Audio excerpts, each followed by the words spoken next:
Usa ka pagtuo, usa ka tingog, usa ka katawhan.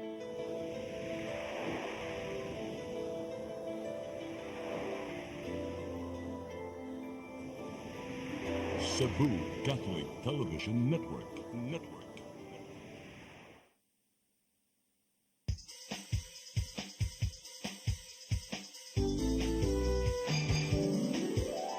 Hello Cebu, maayong buntag. Nagsunta ang kahayan nga nagsugid sa matuod, kadagan sa panghita pa. Hello Cebu, maayong buntag Pinoy.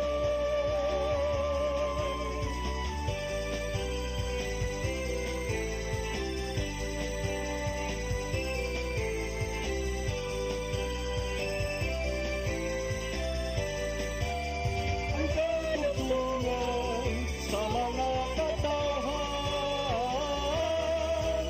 Hello Cebu,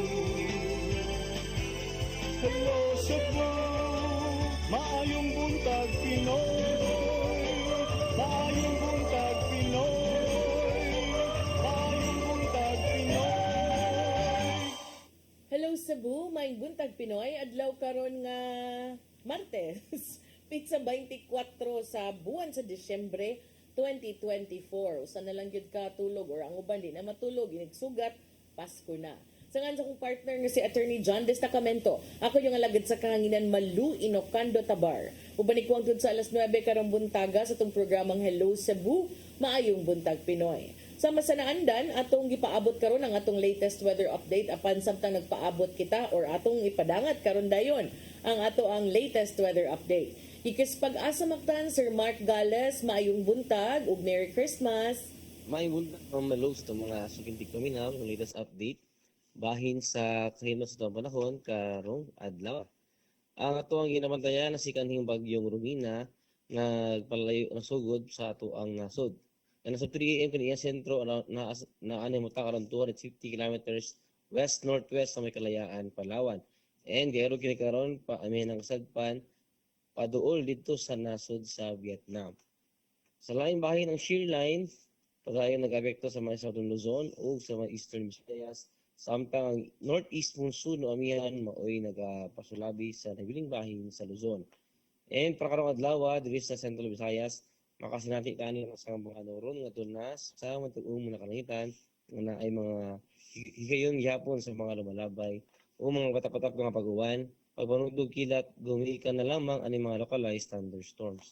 And para sa kayod sa hangin o sa kadagatan diri sa Kabisayaan, patayon pa mga sinati sa kasarangan ito na sa kusog dabuhuro sa hangin nga gikan sa amihan ng silangan ito na sa silangan. Diin ito kadagatan adunay kasarangan ito na sa baluron na kahintang. Ari sa Cebu ato ang kadagatan, dunay hunas karong alas 10:51 sa buntag ug mu taob unya alas 6:03 sa gabi. Temperatura karong adlaw na asa 26 kadto na sa 31 degrees sentigrado. Ato ang adlaw mosalop na unyang alas 5:29 sa hapon. Philippine Standard Time alas 8:02 na sa kabuntagon. Mao na to ang latest weather update gikan diri sa buhatan sa DOST Pag-asa Mactan.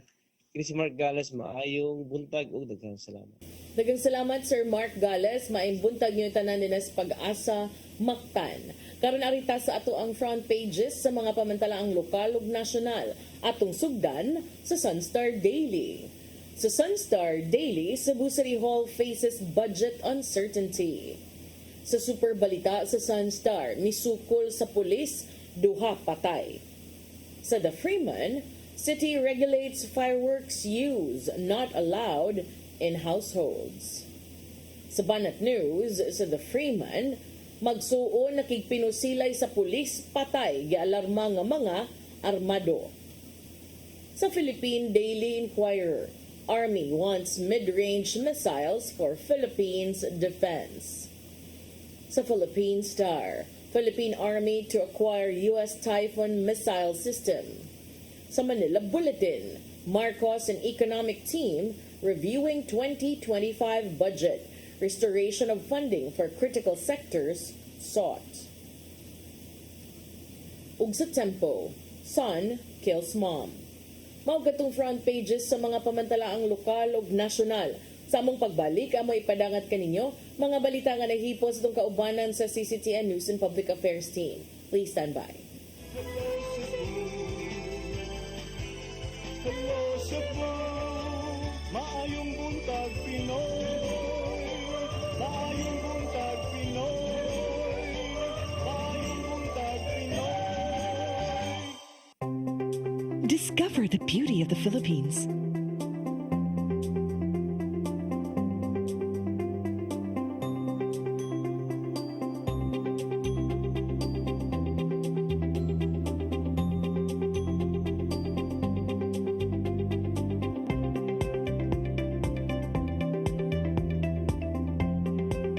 With Philippine Airlines, the country's flag carrier.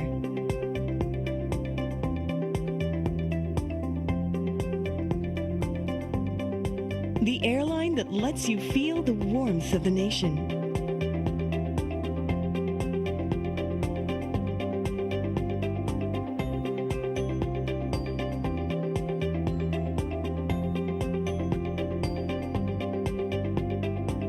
Mabuhay!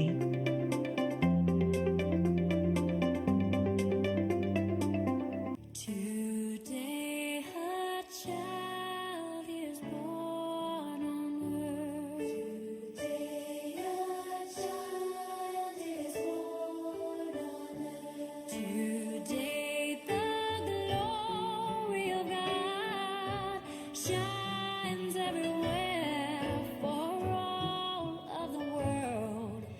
Jesus, born on this day, He is our light and salvation. Oh, Jesus, born on this day, He is the King of all nations.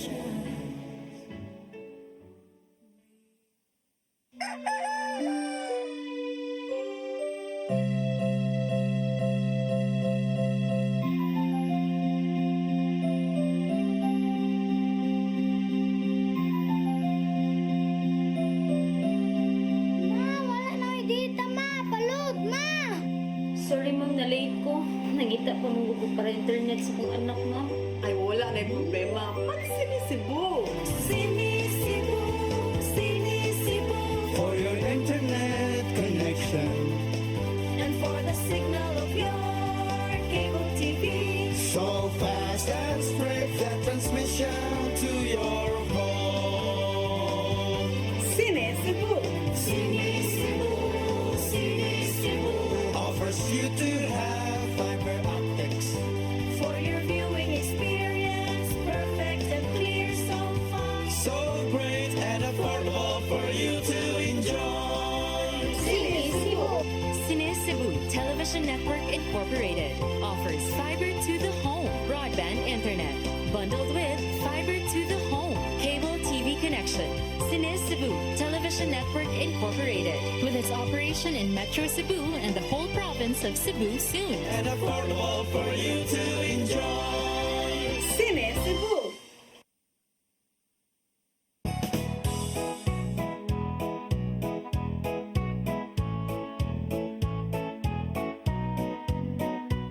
May the light of laughter, warmth of love, and joy of gratitude be with us all this coming holiday. I wish you all a joyful, happy, and enjoyable holiday. Challenges in life is always a blessing and an opportunity. Christmas is the time to get together, to long lost friends and relatives. Bonding is important in order for us to continue living happily. Mayong Pasko sa tanan o bulahang bagong tuig.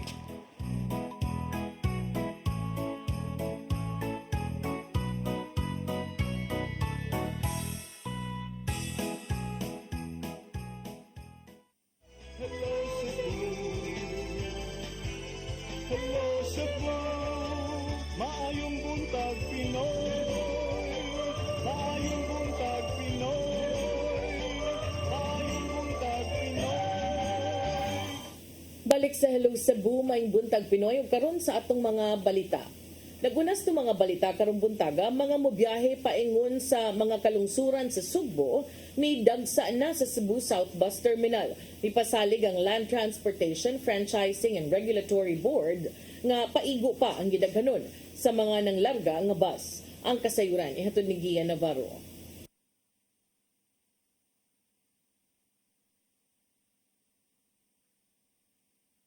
Ilang Christmas vacation sa ticketing booth pa lang sa Cebu South Bus Terminal. Taas na ang linya sa mga tao aron maglukat sa ilang bus ticket. Paingon sila manglarga sa mga kalungsuran ingon man sa mga kasikpit nga probinsya sa Kabisayan ug Mindanao. Apil sa mga naglinya, mao ang usa ka amahan nga mopauli sa lungsod sa Pinamungahan. Dala niya ang pasalubong nga stuffed toy alang sa pinanggang anak. Ganahan siya ni. Siya na kay.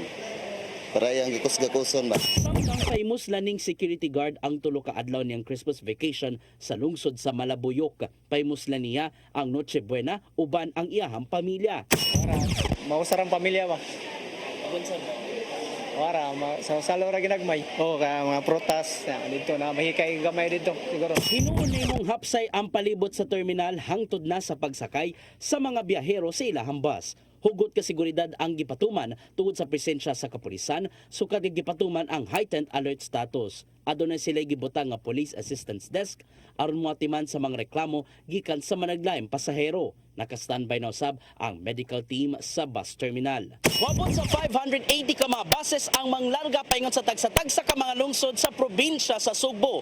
Kini aron maka-accommodate og libuan ka mga pasahero nga moapa sa pagbakasyon ngadto sa tagsa-tagsa ka mga lungsod. Pasalig painon sa LTFRB 7 nga ang maong gidaghanon sa mga bus paigo ra alang sa Christmas rush.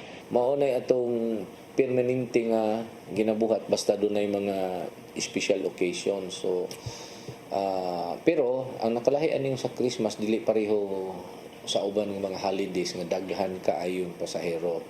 Munang ang nangkuha na og special permit gamay lang. Gawas sa mga regular nga bus, adunay 16 ka mga bus ang giatagan og special permit gikan sa LTFRB 7. Sila ang gitugutan makabiyahe nga gawas mismo sa ilahang ruta.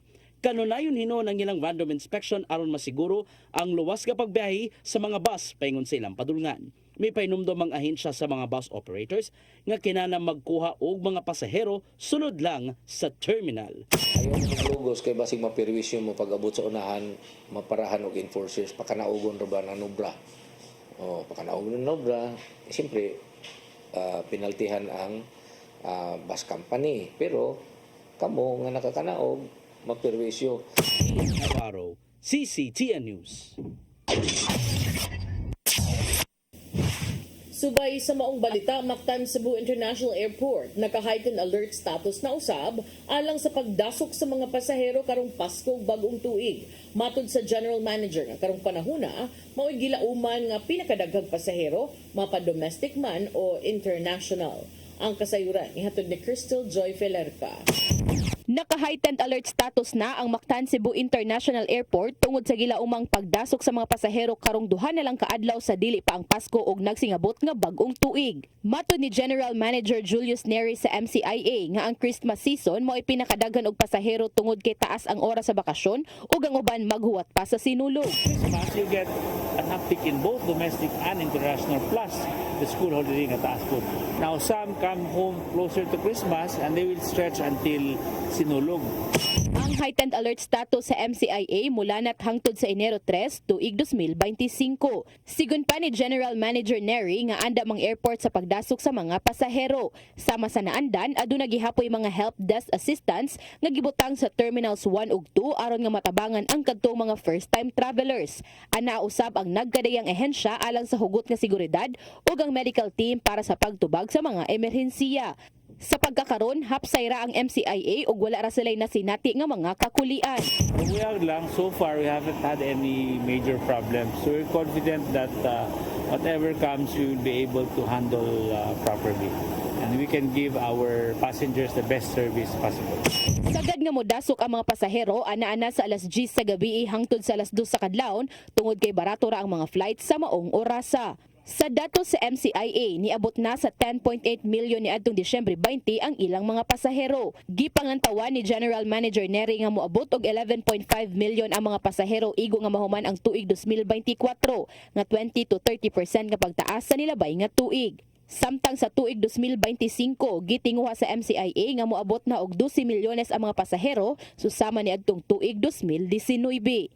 Crystal Joy Felerca, CCTN News. Silang bahin, Cebu Archbishop Jose Palma may pahinumdum sa mga Katoliko nga dili angayang ipadaplin ang mga grasya taliwa sa giatubang nga mga suliran. Giatagan niya dakong gimbugaton ang kanunay nga pagpasalamat o pagdaig ngadto sa Ginoo. Ang kasayuran ihatod ni Gia Navarro.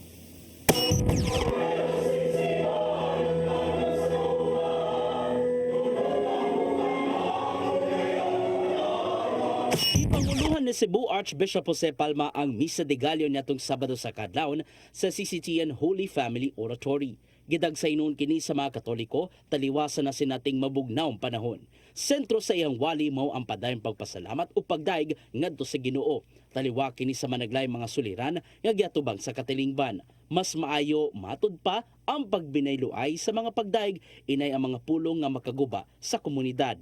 We focus on this because here we are reminded of how precious, how important our disposition and the words that come from our lips, that spring from our hearts, and of course are expressed in our words. Gilakip sa wali ni Palma ang mga sulirang giatubang sama na lang sa mga naitabo sa natad sa pamulitika. May nungdanon alang sa matag Katoliko ang pagpamalandong ngadto sa mga lider nga ilang pilion sunod tuig. We often hear words are creative, meaning what we say with God's grace many times will come true. How beautiful when we hear people tell the young student, sakripisyo na rin kumay, nakaluyan ka sa Ginoo, nakagraduate ka. Apan bisan pa man ang hangpon sa matag usa ang grasyang nadawat, magamay man o dako. Hayan dili kini ipadaplin og mas mayong i-appreciate kini sanglit hinatag man gyud kana gikan sa himog sumbatang Jesus. We should not take for granted the blessings that we have received. No? Mao nga, saya ato na nakita problema, pero nakalimutan nato ang grasya. So, pasalamatan nato Ginoo sa mga grasya, and let's try to do what we can to solve the problems. Sa laing nanawagan si Pope Francis sa iyang mga sakop nga ihunong na lang ang pagpanglibak sa isig kaingon. Ato sa iyang Christmas address, gitambagan ang Vatican bureaucrats nga mas mayo maghinigugmaay o ginuklugan ang mga dili maayong binuhatan ning panahon sa Pasko. Alang niya, usa ka daw tang binuhatan ang pagpangdaot nga may makapasakit sa gibati sa lain. Gian Navarro, CCTN News. Sa dugang balita, upat ka mga suspetsado sa pag-gang rape sa 15 anyos nga batang babay sa lungsod sa Oslob nadakpan sa follow-up og manhunt operation sa mga sakop sa Criminal Investigation and Detection Group kun CIDG Cebu Provincial Field Unit ug Oslob Police Station dito sa lungsod sa Dalaget, probinsya sa Sugbo. Mga detalye sa report ni Arnold Bustamante. Nadakpan na sa Criminal Investigation and Detection Group Cebu Provincial Field Unit uban sa Oslob Municipal Police Station ang upat ka mga lalaki nga gitudlo nga may mitawang sa paglugo sa usa ka 15 anyos nga batang babae nga taga sitio na Ilong Barangay Hagdan lungsod sa Oslob dito nga Disyembre 9, 2024. Ang mga nadakpan gilalang nga silang alias Chris Sisi, Tris og alias Ken nga pulos residente sa lungsod sa Dalaget. Neto Domingo Disyembre 22, 2024 alas 8:30 sa buntag, milo sa parallel investigation ng CIDG Cebu Provincial Provincial Field Unit ug ang Oslo Municipal Police Station alang sa kasulbaran sa natabong paglugo sa 15 anyos nga bata.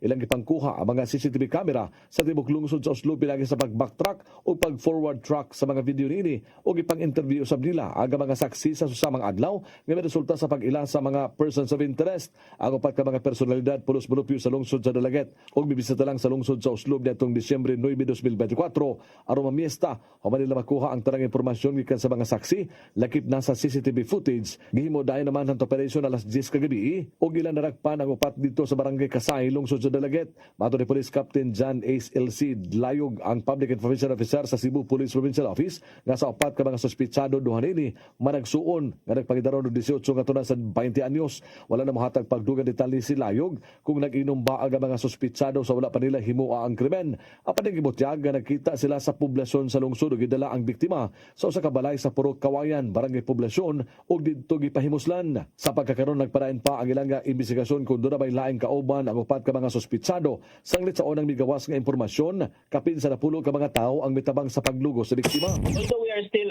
conducting further investigation, wala pa gyud nato na confirm no kung inana ba gyud kadaghan no na magigiingon na 13 kabuok ang ng lugos niya. As of this report, as of this moment, dili pa nato na ma-confirm, but we have confirmed 4 suspects no na involved sa incident. Kapin sa duha ka mga saksi ang mihatag na og pamahayag sa Oslo Municipal Police Station ug sa CIDG-7 nga mao nagpalig-on silang kaso nga ang upat mao gyud ang responsable sa pagpanglugo sa bata. Giandam na ang kasong statutory rape and homicide batok sa mga suspitsado samtang gipaubos na sa background investigation ang upat kung doon na pa ba sila laing nga mga kaso nga giatubang gawa sa krimen nga ilang gihimo sa 15 anyos. Arnold Bustamante, CCTV News. Sa atong katapusang balita, dismissed man daw si Mayor Jonas Cortez. Nakasang at nag-motion for reconsideration kabahin sa pagkanselar sa iyang Certificate of Candidacy ngadto sa COMELEC. Ang kasayuran ihatod ni Mary Rose Sagarino. Sayo kaganinang buntag gisangat ngadto sa COMELEC and Bank ang motion for reconsideration mato ni dismissed Mandawi City Mayor Jonas Cortez. Nang hinaot si Cortez nga makonsidera sa COMELEC ang ilang tubag, gibarugan sa mayor nga wala sila nahimong kalapasan sa pagsangat sa iyang Certificate of Candidacy. Kuan lang yun, no? O gato lang yung subayon sa balaod. Ako qualified good. Qualified good. In fact, ang katong allegation ni kuan nga dili ko qualified considering nga wa ko mo angkon nga duna ko'y kaso. We have to consider nga ang finality ana adto sa pinakataas nga korte, which is the Supreme Court. Now, under appeal pa ang maong kaso. So why would I say nga naa ko'y kaso nga with finality and executory, no? Kanang para nako no akong tubag, of course. Kunya ang gikuan sa COC, if yes, specify sa ngadtos luyo. So NA akong gibutang. Niadtong Miyerkules gikan sila sa Commission on Elections Second Division ang COC ni Cortez alang sa 2025 midterm elections tungod sa material og false representation. Kini nagsumikad sa petisyon sa abogado nga si Ervin Estandarte. Kinsa ni pasangil nga si Cortez nakahimo sa misrepresentation. Pinaagi sa gibutang sa iyang COC nga siya kwalipikado alang sa katungdanan nga iyang gitinguha nga mapili og pagmarka sa iyang COC og NA o not applicable sa mga detalye kabahin sa kasong giatubang. Gitataw ni Estandarte nga si Cortez kinsa ni sumiter sa iyang COC ni atong Oktubre 4 tuyong mihimakak sa pagbutyag sa iyang dismissal case sa ombudsman diin siya gipahibaw ni adtong Oktubre 3. Pasangil ni Cortez nga iyang kaatbang sa politika ang nagpaluyo niini nga nigamit matud pa sa ilang mga koneksyon. It's a political persecution. Klaro, tataw kaayo nga ang atong kaatbang gipahimuslan nila ilang koneksyon. Nagpasalamat usab siya sa iyang mga supporters sa padayong pagsuporta og pagtuo kaniya. Mary Rose Sagarino, CCTN News. Mao katong mga balita nga nahipo sa tong kaubanan sa CCTN News and Public Affairs team. Inyo katong nakita kagahapon sa tong mga balita sa Sayri 47. Karon alitas tong paghisgot-hisgot ato tong padayonon ang katapusan natong balita katong balita ni Mary Rose Sagarino kabahin sa panawagan ni former or dismissed Mandawi City Mayor Jonas Cortez pero doon na pa man ni mga ongoing appeals, no? So si Mandaue City Mayor Jonas Cortez na nawagan og kanang patas nga kapatas, no, sa umaabot nga piniliay. Yang advocacy karon is fairness in the upcoming elections ug iyang gitumbok ang kaimportante sa pagpatigbabaw sa integrity ug dili lamang kuno matugpa magsalig sa mga koneksyon sa mga gamhanang individual. Si Cortez sa iyang pamahayag katong report ni Mary Rose kaganina ni padayag siya sa iyang gitumbok nga ni uso karon kining trending karon matud pa nga politikanhon nga pagpanggukod, political persecution in the city, diin matud pa ang mga karibal imong kaatbang sa politika i-weaponize ang sistema aron lang lupigon ang among mga kaatbang. Matud ni Mayor Cortez, nganong kinahanglan pa mang ipaagig disqualification when the message from the people is clear and evident. Ganahan silang eleksyon, dili sila ganahag disqualification, asa man ang demokrasya ana. Si Mayor Jonas Cortez kagahapon adlawng Lunes giubanan usab kini sa nagkalain-lain nga mga sektor gikan sa 27 ka barangay sa dakbayan sa Mandaue nga nagtapok sa Cebu International Convention Center alang sa usa ka indignation rally agig suporta kang Mayor Cortez. Si Cortez kasamtangan nag-atubang og disqualification case apan pabilin kini nga malaumon nga siya malakip sa official list of mayoral candidates alang sa May 2025 elections. Ang COMELEC Second Division, opisyal nga may kanselar sa iyang Certificate of Candidacy niadtong Miyerkules, Disyembre 18.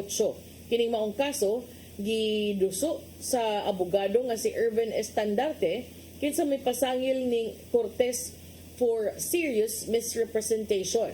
Itumbok ni Attorney Estandarte nga si Cortez ni deklara siyang kaugalingon nga eligible to run for office sa iyahang COC bisan pa man og gidismiss na siya from public service by the Ombudsman. Midugang si Cortez nga iyang team miduso nag-motion for reconsideration ngadto sa COMELEC Bank ni adtong Biyernes, Disyembre 23. Ug sila malaumon nga ang ilhang tubag tagaan sab kini og igong konsiderasyon.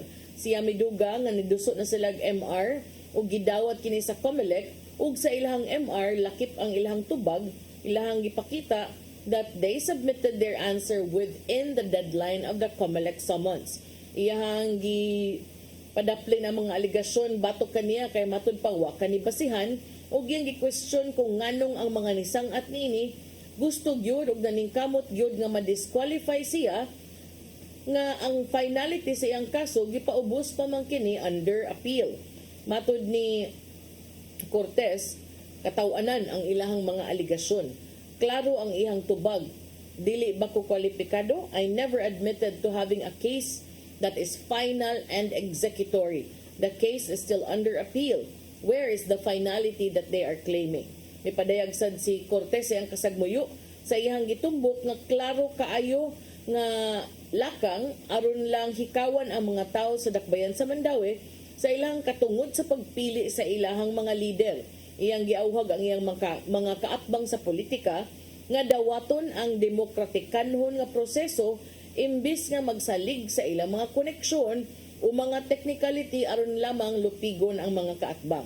Matud ni Cortez, this is the essence of democracy, to let the people choose who they want to lead Mandaue. Just be fair. Ang kanhi mayor mi sikusad gamay sa iyang mga karibal ug niingon nga ang ilahang mga lakang nagpakita sa ilahang insecurity. Ingon si Cortez, it only shows insecurity. Let's not just rely on our connections. If you want to run for office, prove yourself.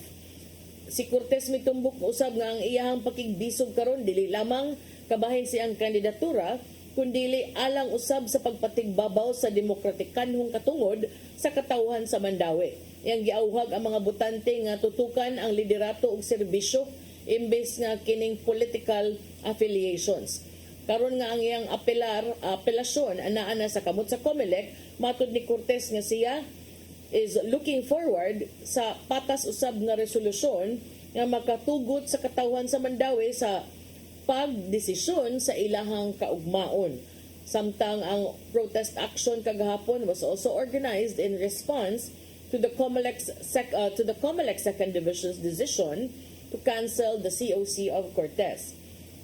Si Carla Victoria Cortez, ang head sa Public Information Office sa Mandawi, niingon nga ang maong rally was a demonstration of the people's desire for fair elections rather than disqualifications. Matud ni Carla Victoria Cortez, ang katawan sa Mandawi gustong eleksyon, dili diskwalifikasyon.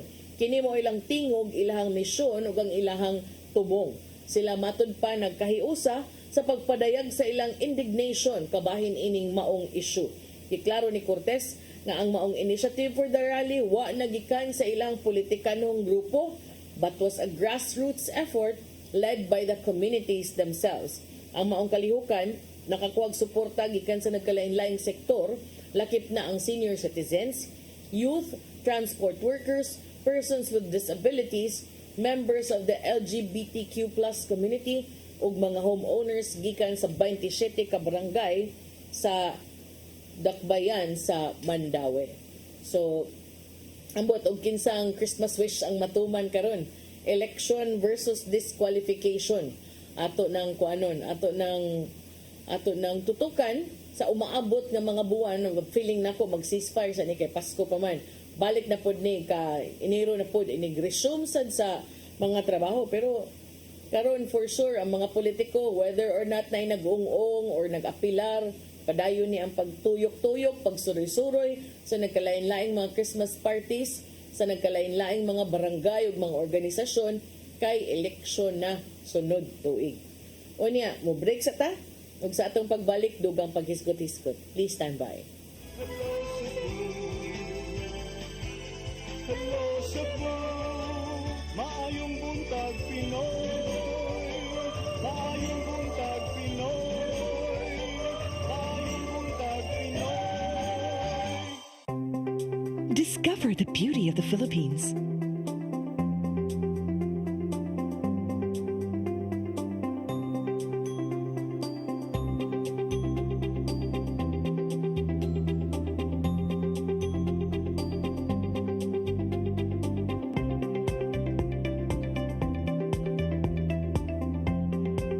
With Philippine Airlines, the country's flag carrier.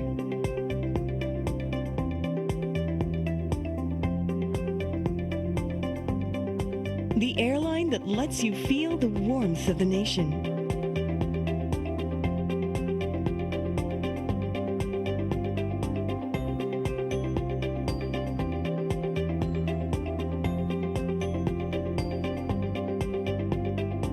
Mabuhay.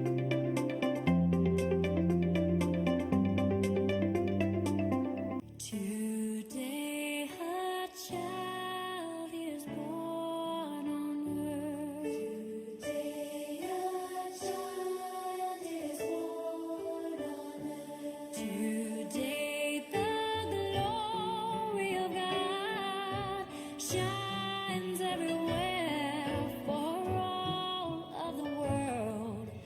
Jesus, born on this day, He is our light and salvation. Oh, Jesus,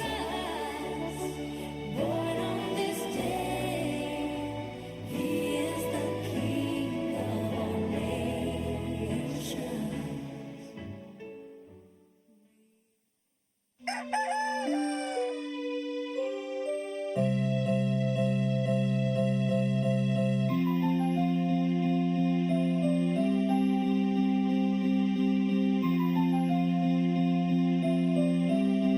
Ma, wala na dita ma. Palud, ma. Sorry ma'am, na-late ko. Nangita pa mong gusto para internet sa kong anak ma'am. Ay, wala na yung problema. Pag sinisibo. Sinisibo, sinisibo, For your internet connection, and for the signal of your cable TV. so fast and straight that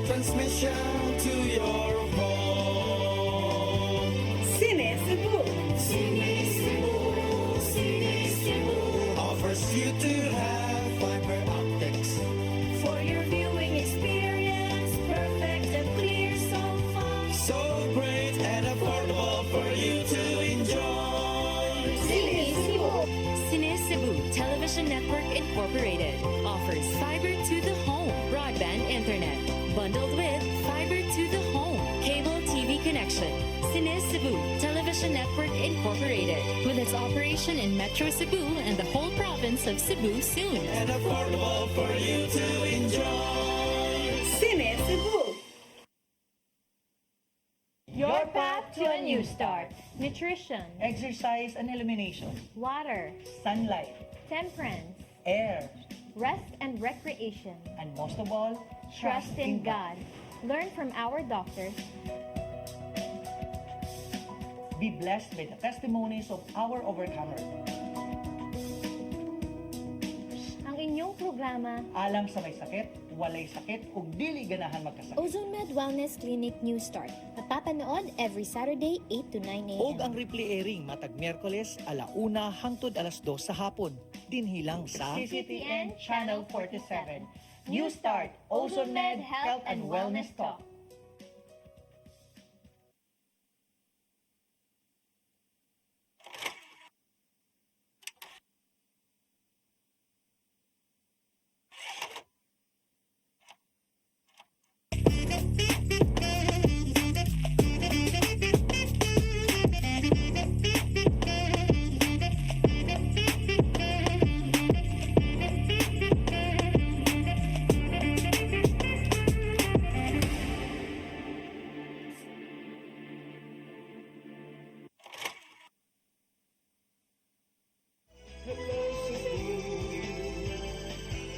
Hello Cebu, maayong buntag Pinoy.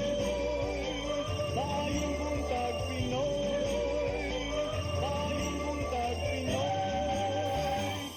Balik sa Hello Cebu, may buntag Pinoy. Good news alang sa atong mga senior citizens nga limtanon kanang pirmi makabilin gani sa ilahang booklet kay miluwat karon og pamahayag ang Department of Health nga dili na kinahanglan ang ato ang senior citizens nga magdala o mupakita sa ilahang purchase slip booklets aron lang maka-avail sa mga discount sa mga tambal nga ilahang paliton. Kini base sa bag-ong direktiba gikan sa Departamento sa Panglawas. Si Health Secretary Teodoro Herbosa kagahapon ni pirma sa DOH Administrative Order number 2024-0017 pero dili na niya diri sa Cebu gipirmahan na dito na niya gipirmahan sa kauluhan. Ang maong administrative order nagtangtang kini sa requirement alang sa mga senior citizens nga magpakita pa sa ilahang mga purchase booklet sa mga butika o mga drugstores aron lamang makakuha og 20% nga diskwento. Matod ni Herbosa, siya mismo senior citizen. Maong kaybaw siya nga lisod kaayo nga magsigig dada kanunay niining purchase booklet bisag asa siya moadto. Matod ni Herbosa nga ang senior citizens nagkinahanglan sa ilang discount sa ilang mga tambal o gusto lang sab niya nga mas sayon kini nila nga maangkon. Matod ni Herbosa, on behalf of President Marcos Jr., we at the DOH give this gift of convenience and more affordable medicines to all of our senior citizens.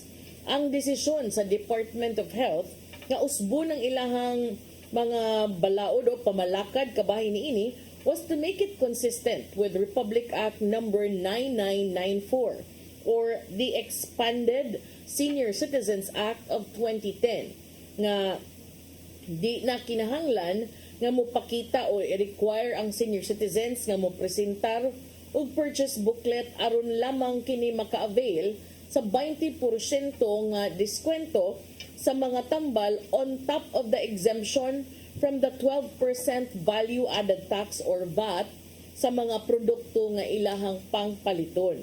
Ang balaod nag-require kaniadto nga ang senior citizens mo presentar sa drugstores o pharmacies sa ilahang mga booklets apan karon identification card na lang nga gi-issue sa ilahang local office of the Senior Citizens Affairs, passport o baka bisan unsa nga dokumento nga makapakita nga sila at least 60 years old.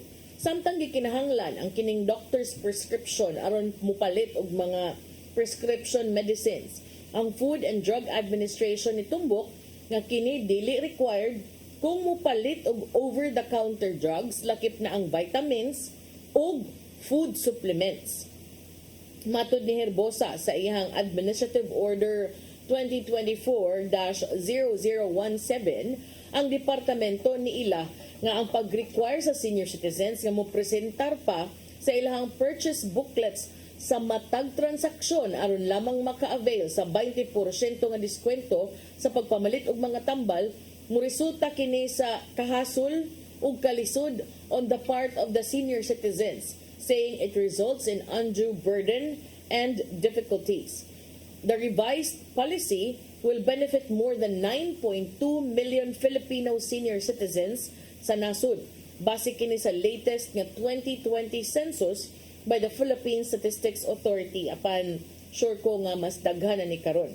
Ang labing bag-o nga administrative order nag-revise sa pipila ka seksyon o bahin sa DOH Administrative Orders number 2010-0032 and 2012-0007. Base sa karaan ng mga administrative order, ang purchase slip booklets gigamit aron ma-record ang mga tambal, ang gidaghanon, kanusa og diin sila gipalit sa mga senior citizens aron makatabang sa mga butika o drugstores sa pag-monitor sa katapusang palit made for a certain medicine. Ang purchase slip booklets gigamit usab sa mga pharmacists sa mga drugstores aron makita ang gidaghanon sa unfilled balance of prescription drugs, lakip na maintenance medicines nga kinahanglang paliton puhon or in the future by senior citizens. Ubos sa maong karaan nga administrative order, ang mga pharmacy dili makadispense og kapin o sa kabuan nga supply sa prescription medicines alang sa senior citizens aron pagsiguro usab nga safety o kanang mugana gyud ang gipangpalit nga mga tambal. Kung walay purchase slip booklets base sa bag-ong polisiya, ang pharmacist karon mo indicate na sa quantity partially filled and the unfilled balance on the prescription. So, imbes nga mag-booklet, pwede rag adto na lang sa prescription. Maumansad na ang gibuhat bisag dili mi seniors if pananglitan na itambal, isuwat raman na sa pharmacist kung pananglitan required ka how many in a day or how many in a month. Butangan ra nila unsa nga date, pila ka buok gipalit.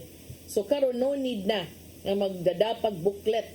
Diretso na lang ngadto sa unfilled balance ngadto sa prescription. So kato mo importante ang resita mo'y dalon kay ang pharmacist na may musuwat kung pila imong gipalit o makita dito ang balance sab sa total nga gidaghanon nga tambal nga imong gikinahanglan. Sa maong administrative order gidugang usab, the senior citizen shall retain the partially filled prescription and present the same later to complete the prescribed quantity. So kung pananglitan 100 kabuok tambal ang giingon sa doktor, ang imong napalit kuan lang 75. So suwatan na ngadto sa imuhang pharmacist or sa butika og 75 over 100. So dalon na nimong balik iguli, inigbalik nimong palit, imo na sa tong ipakita aron ang ihatag nimo kay 75 man out of 100 imong napalit, 25 na lang. Di sila pwede mohatag og musubra ana. So no need na nga booklet. Sa diyang gipangutana kung ang pulisiya nga nagtangtang sa requirement for purchase booklets pwede ba sad ning i-apply sa persons with disabilities kinsa aduna say 20% nga diskwento ug VAT exemption kung mupalit og mga tambal, si Herbosa deferred to the National Council on Disability Affairs, which is an attached agency of the Department of Social Welfare and Development kundi DSWD, the National Commission of Senior Citizens, whose mandate is to ensure the effective implementation of various programs and services for seniors, is under the Office of the President.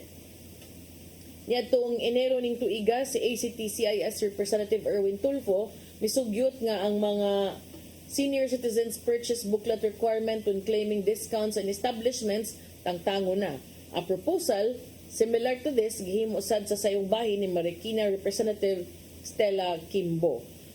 Usa ka position paper nga giduso sa DSWD Program Management Bureau kon PMB niingon usab nga ang mga booklets were inconvenient tungod kay daghang mga senior citizens makalimot og daan ni kung mamalit sila sa ilahang mga tambal. Ngadtong higayuna ang PMB ni sugyot nga ang mga booklets ilisan na lang kinig online records instead for the sake of convenience. However, the Drugstores Association of the Philippines argued na gamit pagyud kaayo useful ang booklet and necessary to ensure compliance with prescribed medications and prevent abuses. Matud ni DAP President Vicente Briones atul sa House Committee on Ways and Means ang hearing nagipahigayon ni atong Pebrero, ang booklet also acted as the DAP's basis of control if seniors need to return to their doctors. Tungod kay kung wa ni matud pa, ang senior padayon lang mo palit sa tambal bisan og wa na niya kini kinahanglana. Okay, so mao to sa pagkakaron ha. No need na nga booklet. Pwede nag-diretso lag palit nito dala lang inyong resita. Unya og nagay makiglalis ingna nga bag-o pagipirmahan. Ingna nga bag-o pagipirmahan sa Department of Health ni Secretary Herbosa ang administrative order kabahin niini. Unya human ta sa senior citizens labang ta sa laing hisgutanan ari na sad ta sa Cebu City. Dinhi sa Cebu City, si Cebu City Mayor Raymond Alvin Garcia miluwat usab og executive order. Apan kung ang executive order nga giluwatan sa DOH ni Secretary Herbosa nagtangtang sa booklets nga aron di na mahasol ang senior citizens, karon ang ato ang mayor Cebu City Mayor Raymond Alvin Garcia mi-issue sa bug executive order. Iyahang gitangtang sad ang pipila ka sakop sa task force sa landslide. Iyahang gipagamyan ang gidaghanon sa mga sakop sa mga ahensya sa Oplan likay sa landslide gikan sa 36 nahimo na lang 7. Kini human iyang nabantayan nga ang task force nagmika sukad kini gihulma. Ang executive order alang sa paghulma sa task force giluwatan ni adtong 2022. Ang tumong niini aron mapalambo ang pagkontrol o mamanage og tarong ang landslide incidents o ang mga landslide prone areas.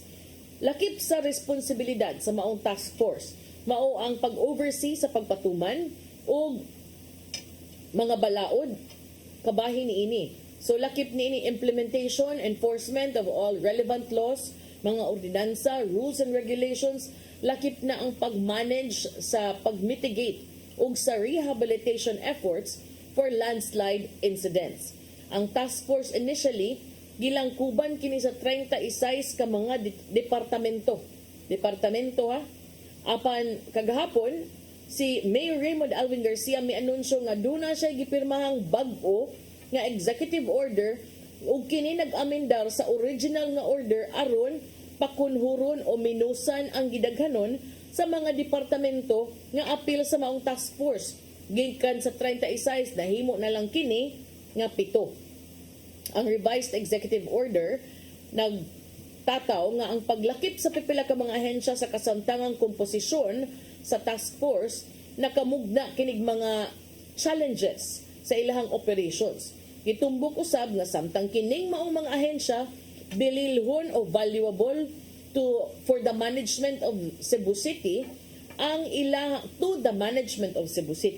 ang ilang mga mandato posibleng dili direkta nga naka-align sa primary objectives of operations sa executive order.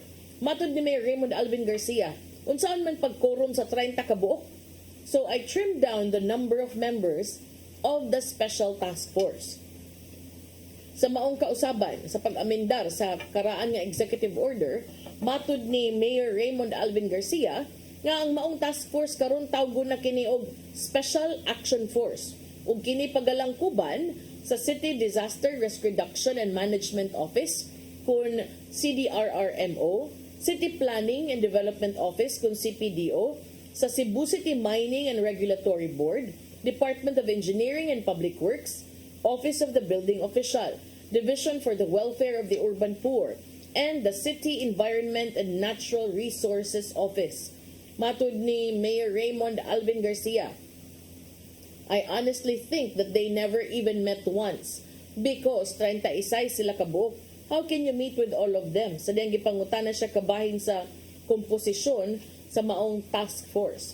Matud ni Mayor Raymond Alvin Garcia, ang nahabilin nga mga ahensya sa task force mao kadtong mga functions directly related to the objectives of the Special Action Force. So katong nahabilin murag hinashasan na lang gyud ni. Unya dili mahimo nga katong uban nga 36 sa una mo tungan na mo karon mamagay ko nang siguro na nga nakakorum ba mo kani adto. So ipasabot ni Mayor Garcia nga ang pag-amendar sa task force was prompted by a growing number of public requests. Labi na ni adtong mga ganahan nga motukod og commercial or residential structures nga magkinahanglang assessment gikan sa task force sa dili pa sila makakuha permit. Matud ni Mayor Raymond Alvin Garcia, maong kinahanglan nga hulmahon ni og tarong so that it can convene and start processing the applications. Iyahasang giklaro nga ang OBO dili mo issue og dili mo issue og building permit nga mopadayon ka sa imong pagtukod kung walay approval or exemption gikan sa task force. However, this rule applies only to applications coming from the upland areas. Ang mayor magsilbing chairman apan matud pa iyasad siya i-representar usab ni Cebu City Administrator Christine Batukan. Itumbok usab sa mayor nga aron malikayan ang kalangan sa mga kalambuan sa bukirang bahin sa mga bukirang barangay sa dakbayan sa Sugbo, ang task force ng kinahanglan nga mo convene ug mohandol og applications. The EO also notes that the participation of national agencies such as the Mines and Geosciences Bureau, DPWH ug ang DNR will be essential to achieving the primary goals of the executive order. Itumbok usab nga ang Special Action Force may request additional members from different agencies and departments through a resolution but subject to the mayor's approval.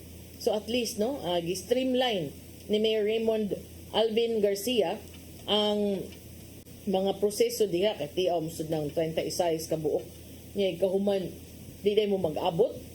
So kana nya makaapas pa siguro tag gamay no.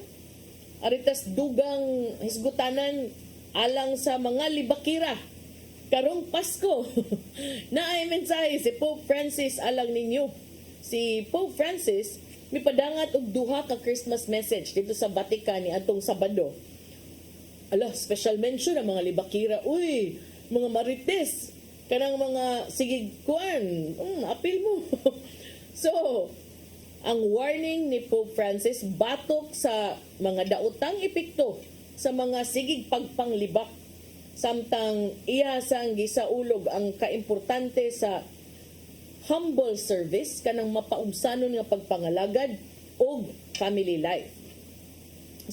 Ang Santo Papa siyang annual Christmas address to the Roman Curia on December 21 said, an ecclesial community lives in joyful and fraternal harmony to the extent that its members walk in the way of humility, refusing to think and speak ill of one another.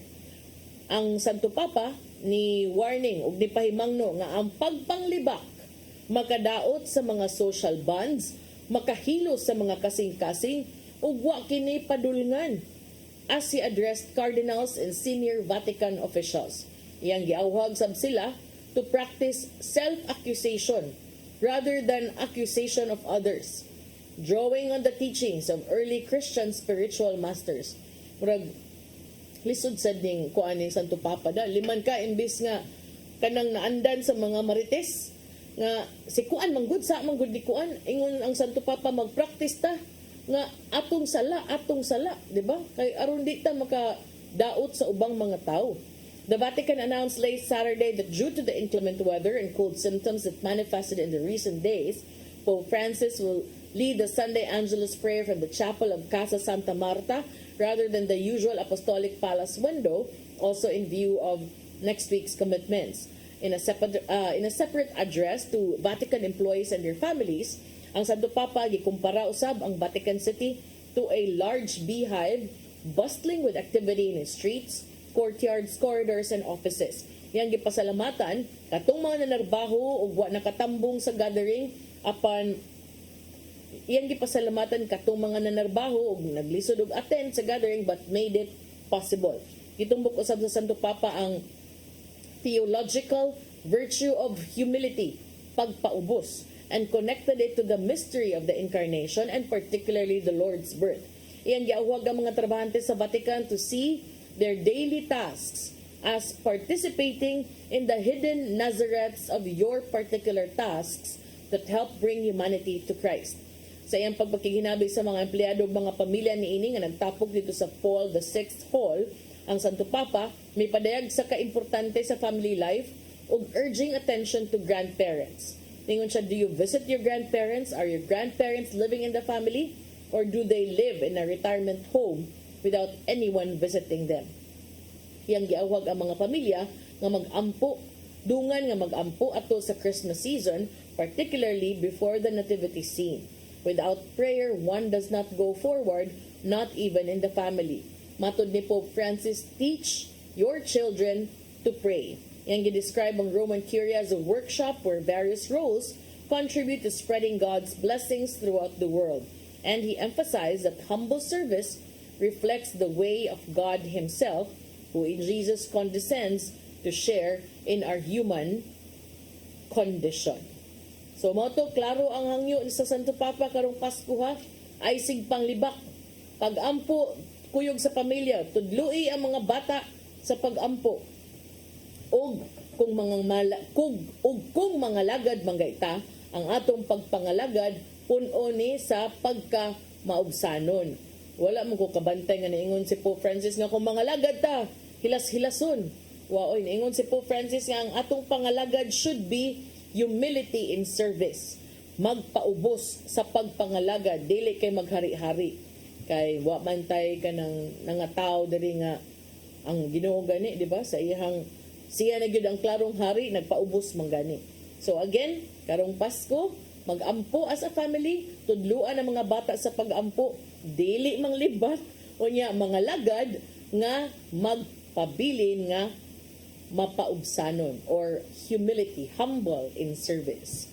Yawa naman tay oras, ato'y padangat ang giandam ni Tatay Dodong aniyang pulong kinabuhi.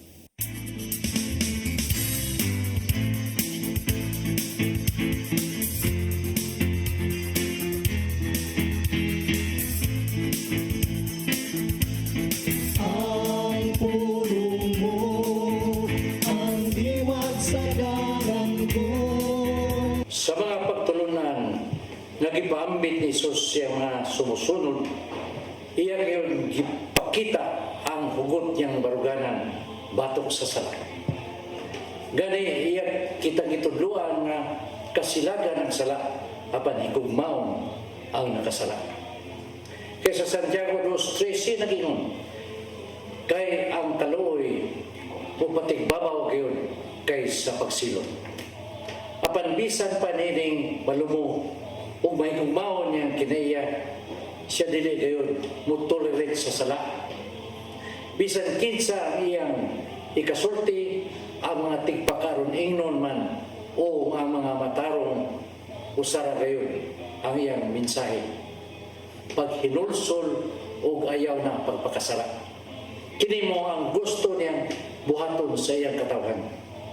Kay sa Mateo 13, 41 nga 42 nagingon, mga anak sa tao, magsugo siyang mga anghel sa paghipos gikan siyang gingharian. Sa tanang mga maoy nakaangin sa mga tao sa pagpakasala. Ingon man nga ang tanan nga nagbuhat og dautan busa dili gyud niya itugo nga ang tao magpadayon sa pagpakasala.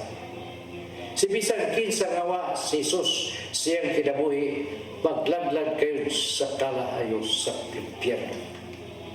Mga igsoon, mo kini ang pulong na naghatag kanatong kinabuhi. Magampo kita. Ang itong ama, tinguhan na mo nga magpuyo diya sa katarong o integridad. Tabangi kami nga makalikay kanunay sa mga tentasyon o hingpit na mong talikdan na unta ang among pagpakasala. Amen. Ang samahan sa anak sa Espiritu Santo. Ang pulong mo, ang diwat sa dalang ko.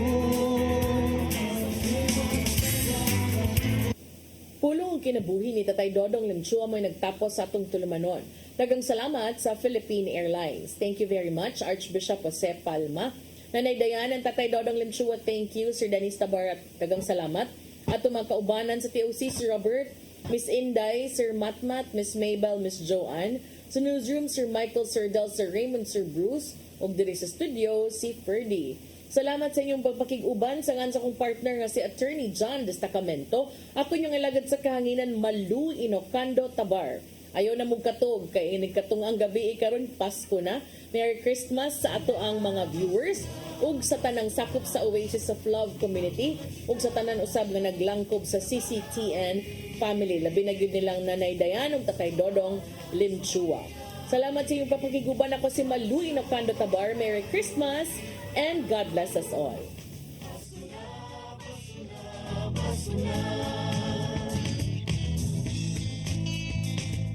Gugma ang angay na kong paambi sa iksuntang hubo, gutom sa pagmahal. Today, hot